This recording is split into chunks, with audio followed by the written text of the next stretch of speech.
Good morning, children. For class 7, once again, I am Rajesh Kumar with you.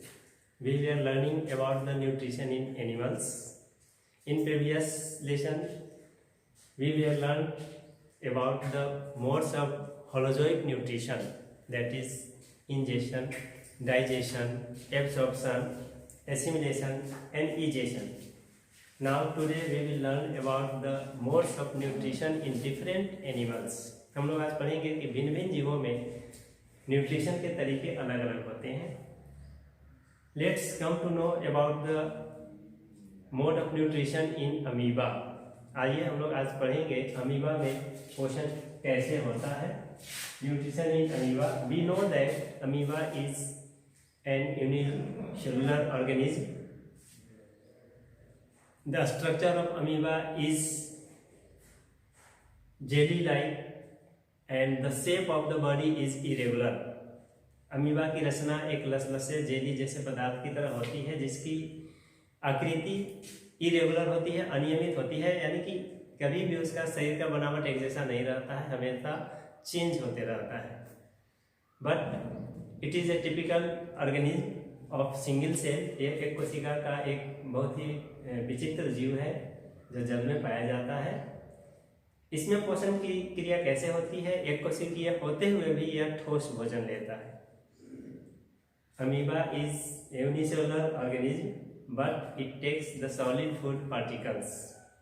Let's come to know how nutrition takes place in amoeba.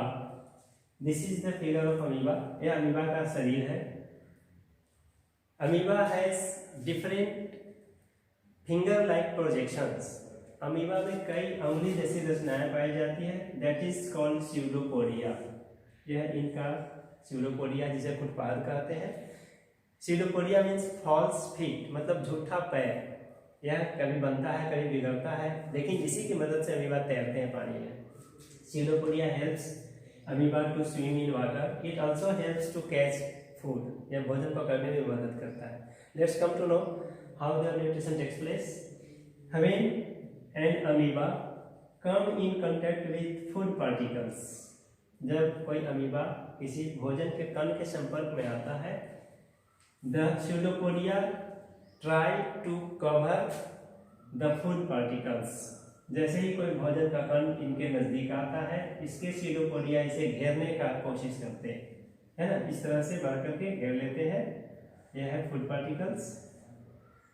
And after some times pseudopodia surrounds the food particles and the food particles come inside the body.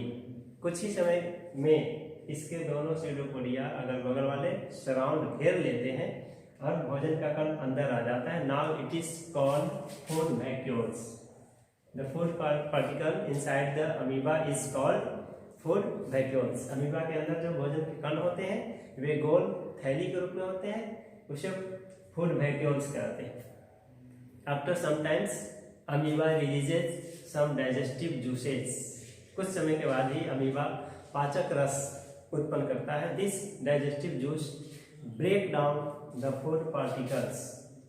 This food particle is broken down into simplest form and the food is digested easily with the help of digestive juice, but the some parts of food particles is remain undigested. Amoeba में भी भोजन के पाचन के बाद कुछ भाग बच जाता है जिसका पाचन नहीं होता है. Amoeba egest the undigested food particles. Amoeba भी अनपचे भोजन को बाहर निकाल देता है. After the digestion undigested food particle is ejected out from the body surface. अपने शरीर के झिल्ली से अमीबा अनपचे भोजन को बाहर निकाल देते हैं. इस तरह से अमीबा में बहुत ही आसानी से भोजन का पाचन हो जाता है. यहाँ पर एक बात गौर करने वाली है कि एकोशिकीय होते हुए भी यह सॉलिड भोजन लेता है ना. सो Pseudopodia of amoeba surrounds the food particles and take it inside as food vacuoles. Amoeba release digestive juices which break down the food vacuoles and digest the food particles, but the undigested food particles is ejected out from the body surface. This is the simple process of digestion of food in amoeba. Next, we will learn about the digestion in human beings. So, thank you for the today. We will meet again. Thank you.